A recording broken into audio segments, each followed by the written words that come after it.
you ready for some football?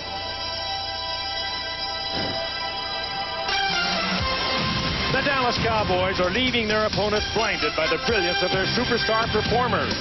Emmitt Smith, Michael Irvin, and Troy Aikman are an offensive force found on no other team in football. He has been the Cowboys quarterback for the past 7 years. Troy Aikman has taken them to 2 Super Bowl titles, and now this season he is the NFL's leading passer. The Cowboys have won 7 of their first 8 games, and Aikman is having his best year ever. Michael Irvin has, for the past 5 seasons, been one of the NFL's most prolific receivers. With 58 receptions this year, he reached a midway point of 1995 as the NFL's leading pass receiver. Strong, fast, fearless, and confident, he is the NFL's prototype wide receiver. No man has gained more yardage carrying the football in the past 5 years than Emmitt Smith. He has won the league's rushing title in 3 of the past 4 seasons, and this year he leads the league with a rushing total that could approach the magical 2,000 yards by season's end. The Pro Football Hall of Fame awaits Emmitt Smith. Coaching these 3 stars and the rest of the Dallas Cowboys is a job to be savored, according to Barry Switzer. I refer to those 3, Michael, Troy, and Emmitt, as the triplets, and they are 3 outstanding players. I wouldn't want to coach any other players at those positions than those 3 players. They're exceptional, great leaders, great competitors. They are what makes the Dallas Cowboy offense go. 3 league-leading performers, but their sights are on the Cowboys' team goal, a return to Super Bowl glory. The Philadelphia Eagles face the division-leading Dallas Cowboys on ABC's Monday Night Football.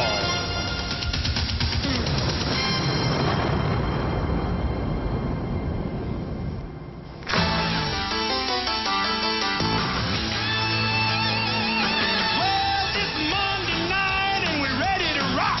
Time to catch all the hits, the bangs, and the blocks. It's the game of the week that's coming your way. Philly and Dallas are ready to play. We gotta get ready. We gotta get right. The Eagles and the Cowboys are coming on tonight. So get ready. I mean, get ready. Are you ready for some football? Here we come, Will. A Monday night party. We got Frank and Al and Dan. They're gonna get it kick-started. Lynn and the crew's all set. The crowd is psyched. Of all my rowdy friends are back for Monday night.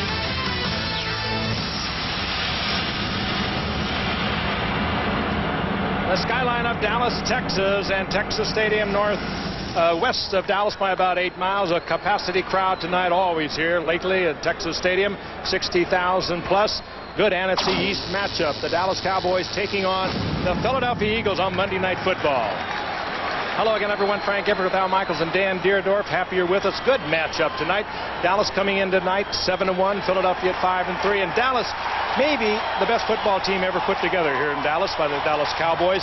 They are on a big-time roll. They have great talent. They are a healthy football team. All the distractions off the field doesn't seem to bother them on the field at all. I mean, lawsuits, suspensions, none of it seems to affect them. Meanwhile, Philadelphia on a pretty good roll. They won their last 4 games under rookie head coach Ray Rhodes. And as they come into tonight's game out, they don't have the roll call of great names, but they are playing some pretty tough football, particularly defensively.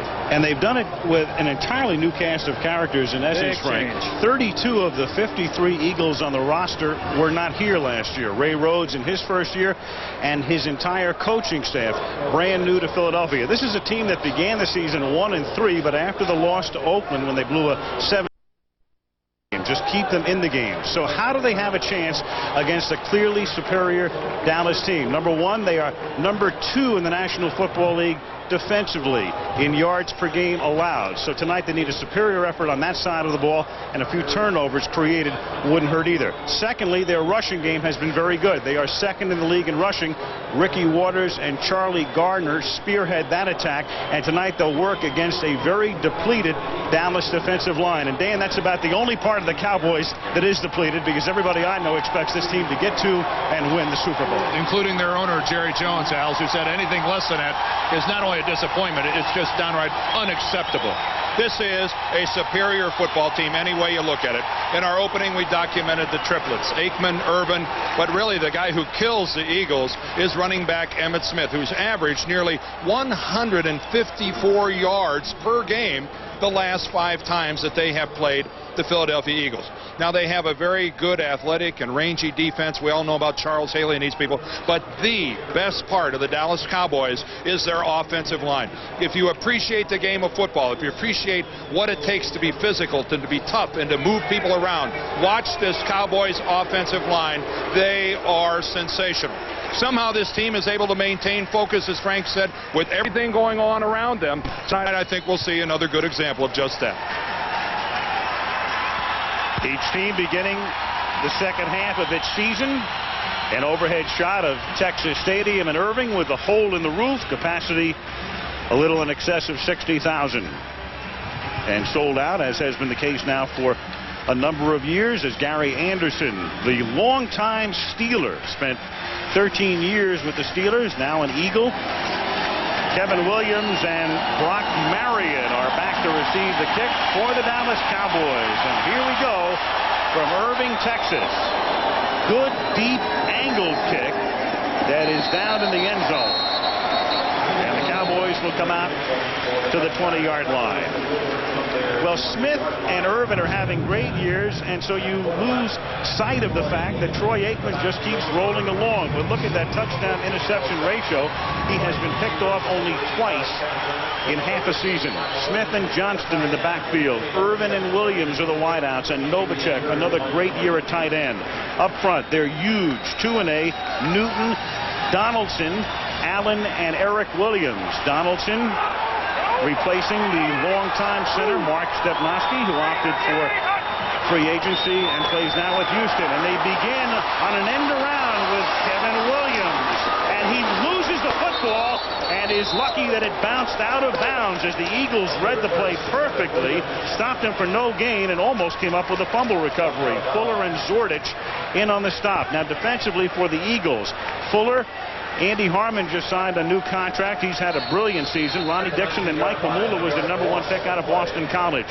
Romanowski is the ex-49er. Gouveia, the ex-Redskin, and William Thomas having a good year. McMillan is only 5'7". Taylor's a rookie. Zordich and Jackson are the safeties, and they will have their hands full tonight with Michael Irvin.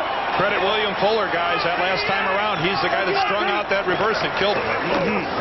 Here's Emmitt Smith looking for room and finds very little and takes it up to the 22-yard line. The Eagles think they have the football. No signal yet, and now one of the officials comes in and signals that the play was dead. The ground created the fumble. Tom White is the referee. Oh, yeah, there's a discussion. Looks like Philadelphia football. Al, I didn't envy you having to make a call on that because nobody did anything. There was a whole lot of standing and staring by the officiating crew. It appeared as if one official came in and pointed to the ground as if to indicate the ground caused the fumble. The next thing you know, Mark McMillan, the cornerback, recovers it. William Thomas, he forces a lot of turnovers. Put it up. He had the hand in there. Very close. Ball was loose, but looked like the knee might have been down.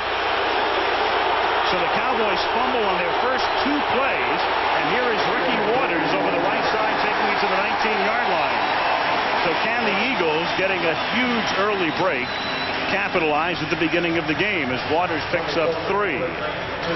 Robert Jones in on the stop. Another look at the fumble. At first, it looks like Emmitt Smith goes down. You would think he's down, but I think, look at him here. His knee does not touch the ground.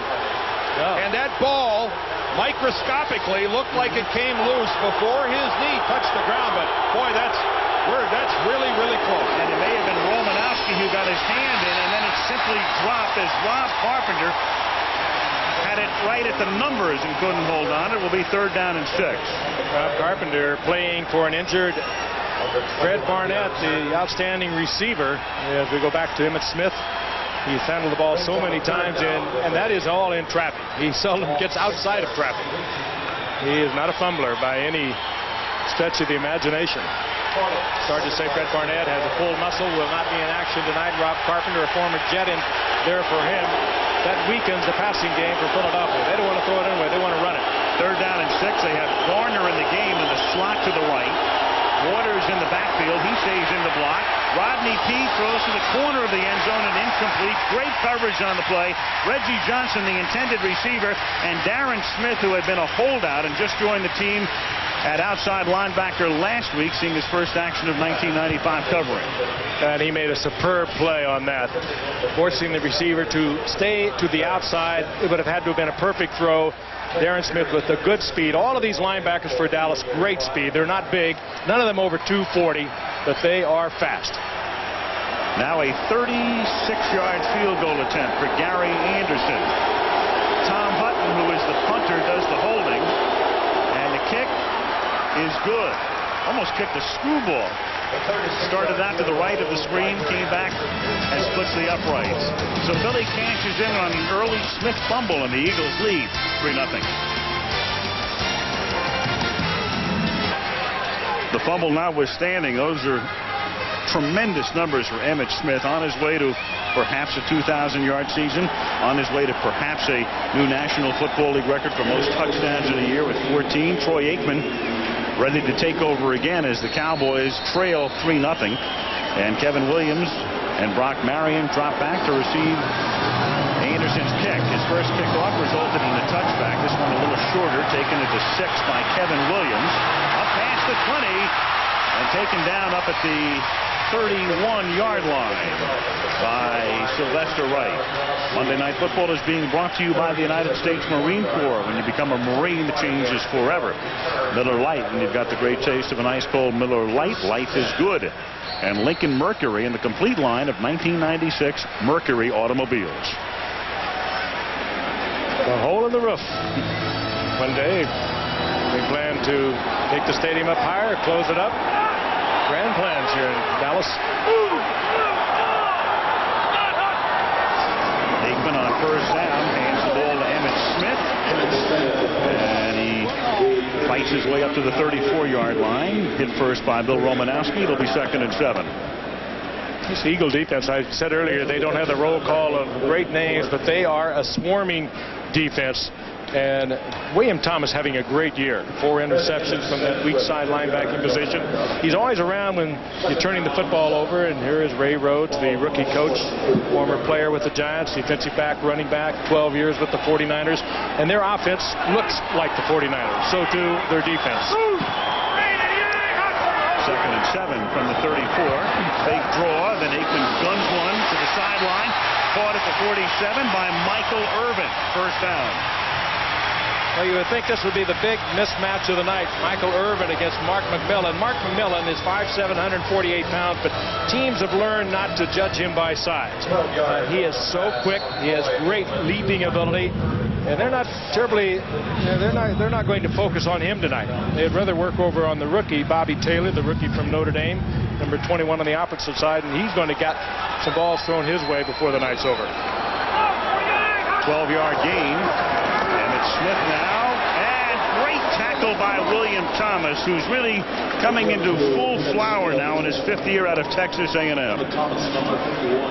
He's just one of those players. He's not big, about 225 pounds, but he is quick, rangy, a great sense for the football. He seems to be always around it.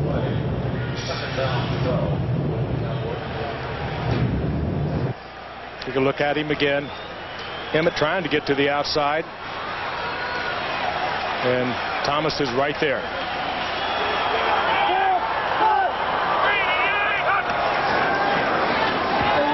2nd and 11.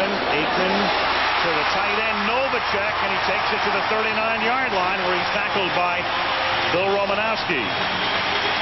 Well, that's Michael Irvin, all the wide receivers, Kevin Williams, but this, Dan, is Troy Aikman's pacifier. When he needs some yardage, he goes to Novacek. Boy, look where it starts. Did you see the look he gets downfield? No one in a green shirt anywhere around Troy Aikman.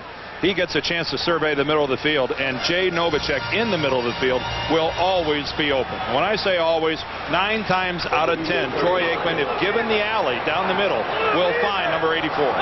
35th catch of the year for the tight end. Now Emmitt Smith exploits a big hole, breaks a couple of tackles inside the 10. Touchdown Smith. You know, it's like